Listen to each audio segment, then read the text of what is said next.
Olá, muito boa noite. Seja muito bem-vindo a mais um vídeo aqui para que nós, juntos, possamos estudar um pouco mais a respeito da Palavra do Senhor, que ela é o nosso guia, o nosso direcionamento para a nossa vida, o nosso manual de instruções para que nós possamos seguir uma vida plena, uma vida agradável, uma vida harmoniosa com tudo aquilo que o Senhor deseja para nós. E hoje vamos estudar o tema, o subtítulo Ele morreu por nós. Ele morreu por nós. E há dois textos principais que nós vamos estudar aqui e lermos juntos. Um se encontra lá no livro de João, capítulo 3. Nós podemos ler do verso 16 ao 18. João 3, versos 16 ao 18. E também tem no livro de Romanos, capítulo 6, verso 23. Mas primeiramente vamos ler aqui João 3, verso 16 ao 18. O que nos diz? Porque Deus amou o mundo de tal maneira que deu seu Filho unigênito, para que todo o que nele crê não pereça, mas tenha vida eterna. Porquanto Deus enviou o seu Filho ao mundo, não para que julgasse o mundo, mas para que o mundo fosse salvo por ele. Quem nele crê não é julgado. O que não crê já está julgado, porquanto não crê no nome do unigênito Filho de Deus. E agora vamos ler Romanos capítulo 6, verso 23. Romanos, capítulo 6, verso 23 nos diz: Porque o salário do pecado é a morte, mas o dom gratuito de Deus é a vida eterna em Cristo Jesus, nosso Senhor. Como que nós podemos interpretar esses textos? Claro que são textos fortes, são textos marcantes, que não precisa de nenhuma elaboração para interpretar esses textos, e são claros, objetivos. Deus deu o seu único Filho, ofereceu em sacrifício santo e agradável, para que todas as pessoas que crescem nele tivessem a vida eterna.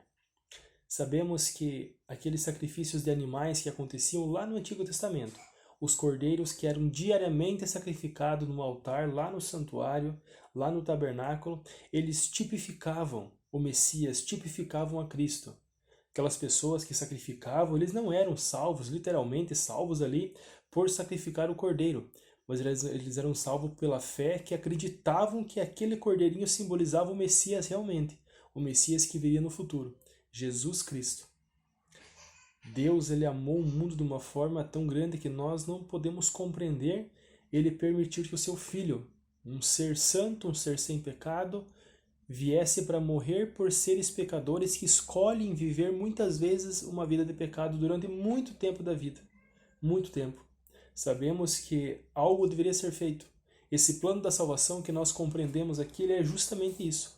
Quando Jesus Cristo se oferece para Deus Pai, para que através da sua morte, a sua encarnação como criança, a sua vida normal como criança, como um ser humano, e depois, posteriormente, o seu sacrifício e a sua morte sem pecado, ele pudesse expiar o pecado das pessoas. Como diz ali em Romanos 6, 23, porque o salário do pecado é a morte. Então o ser humano é pecador, e o que nós merecíamos? A morte. Mas essa morte de Jesus Cristo, essa morte expiatória em nosso lugar, ele toma todos os pecados da humanidade sobre si. Ele passou por aquilo que nós merecíamos passar, que é a condenação do pecado, que é a morte, para que nós recebêssemos aquilo que ele apenas merecia, que era a glória eterna. Porque o salário do pecado é a morte, mas o dom gratuito de Deus, essa oferta, esse sacrifício de Jesus Cristo morreu por nós, é a vida eterna em Cristo Jesus, nosso Senhor.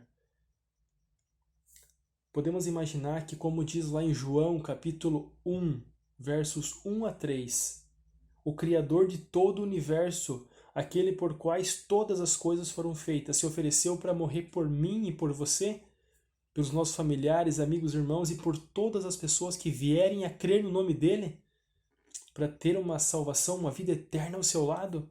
Nós temos noção disso, que o Criador do cosmos, de todo o universo, fez isso por mim e por você? Olha o quão importante nós somos para esse Deus. Quão importante nós somos para esse ser que se torna até difícil nós conseguirmos mensurar esse amor que ele tem por cada um de nós.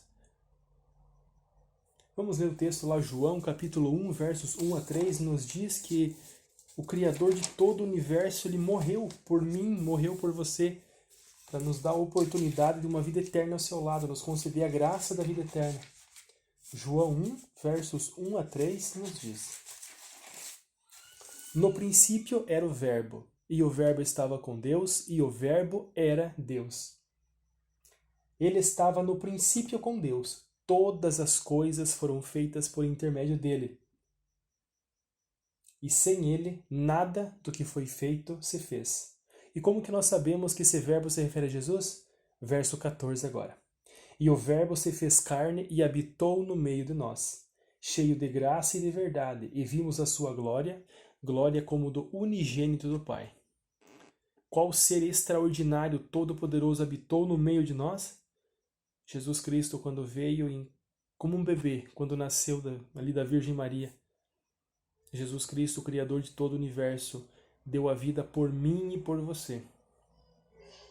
Pessoas que creem em outras religiões espalhadas pelo mundo, algum Deus dessas pessoas deu a vida para salvar ela? Não. Não.